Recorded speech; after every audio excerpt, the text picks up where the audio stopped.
اعوذ باللہ من الشیطان الرجیم بسم اللہ الرحمن الرحیم۔ آج کی ویڈیو یہ ہے کہ کیوں تجوید کے ساتھ قرآن پاک پڑھنا ضروری ہے۔ ہر مسلمان کو قرآن پاک پڑھنا آتا ہے، جن کو بھی، تو کیا وہ تجوید کے ساتھ پڑھتے ہیں؟ اور اگر وہ نہیں پڑھتے تو تجوید کے ساتھ پڑھنا ضروری کیوں ہے؟ سب سے پہلی بات تو یہاں پہ یہ آ جاتی ہے کہ ہمیں قرآن پاک اس طرح پڑھنا چاہیے جس طرح حضرت جبرائیل علیہ السلام نے آ کے حضرت محمد صلی اللہ علیہ وآلہ وسلم کو پڑھایا۔ ایک پوائنٹ یہ آ جاتا ہے۔ دوسری بات یہاں پہ یہ آ جاتی ہے کہ جب ہم مخارج کا صحیح ادا نہیں کرتے، جب ہم لفظوں کو جس طرح وہ ہوتے ہیں ادا کرنے کے لیے ویسے نہیں کرتے، تو یہ کیونکہ عربی زبان میں ہے تو اس کا ترجمہ اردو میں بھی غلط ہو جاتا ہے۔ اردو زبان ہمیں آتی ہے، اس لیے ہمیں اس کا پورا پتہ ہوتا ہے کہ کیسے کون سے الفاظ ادا کرنے ہیں، جبکہ عربی زبان میں ہمیں قرآن پاک پڑھنا ہوتا ہے تو ہمیں انہی الفاظ کے ساتھ ادا کرنا چاہیے جس کا اردو میں بھی وہی ترجمہ نکلے۔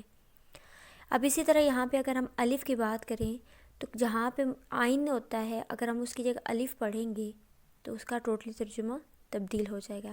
یہ یہاں کے میں نے اس پہ پکچر میں بھی لگایا ہوا ہے، آپ لوگ اسے دیکھ سکتے ہیں یہاں پہ۔ تو تجوید کے ساتھ اگر ہم قرآن پاک نہیں پڑھتے تو اس کا مطلب یہی ہے کہ ہم کیا کرتے ہیں، اس کو غلط پڑھتے ہیں۔ کس لحاظ سے کہ اس کا ترجمہ غلط ہو جاتا ہے۔ اب تجوید ہم سیکھیں کیسے؟ کچھ لوگ کہتے ہیں کہ کافی مشکل ہوتی ہے، بالکل بھی نہیں مشکل ہوتی۔ سب سے پہلی بات ہوتی ہے ہمیں الف سے لے کے یہ تک اچھے طریقے سے مخارج کے ساتھ لفظ ادا کرنا ہے۔ جب ہم وہ ادا کر لیتے ہیں تو پھر ہمارے پاس سیکنڈ سٹیپ آ جاتا ہے قاعدے کا۔ ہم اس قاعدے کو پڑھیں اور قواعد کے ساتھ پڑھیں، پورے رولز کے ساتھ پڑھیں، پوری تختیوں کے ساتھ پڑھیں۔ جب ہم وہ پڑھ لیتے ہیں تو ہمیں 50% تجوید آٹومیٹیکلی آ جاتی ہے۔ اور اس کے بعد جب ہم قرآن پاک پہ آتے ہیں تو ہمارا کیا ہوتا ہے، وہی قاعدے کے رولز، وہی باتیں ہماری آ جاتی ہیں قرآن پاک میں ہمارے سامنے آیتوں میں۔ تو ہم اس کو جب فالو کرنے لگ جاتے ہیں تو ہم تجوید کو صحیح طریقے سے ادا کرنے لگ جاتے ہیں اور تجوید کے ساتھ قرآن پاک پڑھنے لگ جاتے ہیں۔ اس لیے حدیث میں بھی ہے کہ اللہ پاک کو وہ بندہ، اللہ پاک نے فرمایا، رسول اللہ صلی اللہ علیہ وآلہ وسلم نے فرمایا، جو شخص قرآن پاک کو اچھی آواز کے ساتھ نہیں پڑھے گا، یعنی تجوید کے ساتھ نہیں پڑھے گا، وہ ہم میں سے نہیں ہے۔ اللہ پاک کا یہ معجزہ جو ہمارے گھروں میں موجود ہے، اس کا پہلا سٹیپ ہی یہی ہے کہ اس کو تجوید کے ساتھ پڑھا جائے، اور جب ہم اسے اچھی تجوید کے ساتھ پڑھ لیں تو سیکنڈ سٹیپ اس میں آ جاتا ہے اس کو سمجھنا، اس کی تفسیر پڑھنا، اس کا ترجمہ پڑھنا، اور پھر تیسرا سٹیپ آ جاتا ہے اس پہ عمل کرنا اور اپنی اصلاح کرنا۔ اور جب انسان اپنی اصلاح کرتا ہے تو وہ دوسروں کے بھی کر سکتا ہے، اور یہی کیا ہو جاتا ہے، تبلیغ کا کام ہے۔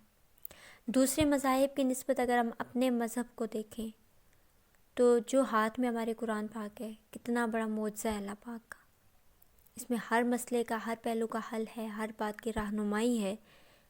تو ہم اس طرف اتنا انٹرسٹ کیوں نہیں لیتے، جبکہ ہم دنیاوی باتوں میں اتنا گھل مل جاتے ہیں، اتنا انٹرسٹ لیتے ہیں کہ وہ ہم 100% اس میں اپنا لگا دیتے ہیں۔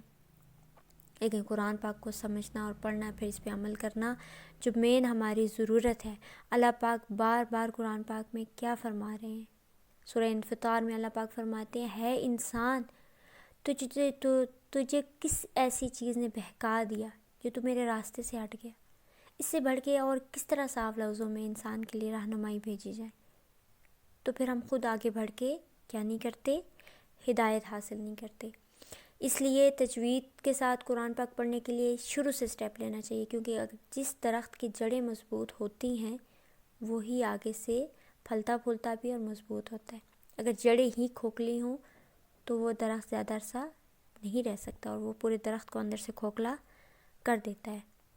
اور اگر عورت ہونے کے لحاظ سے بات کی جائے، کیونکہ گھر کے ستون ہوتی ہے ہر عورت، تو خود اگر ان چیزوں پہ پورا اترتی ہے تو وہ پوری نسل کو سدھار سکتی ہے۔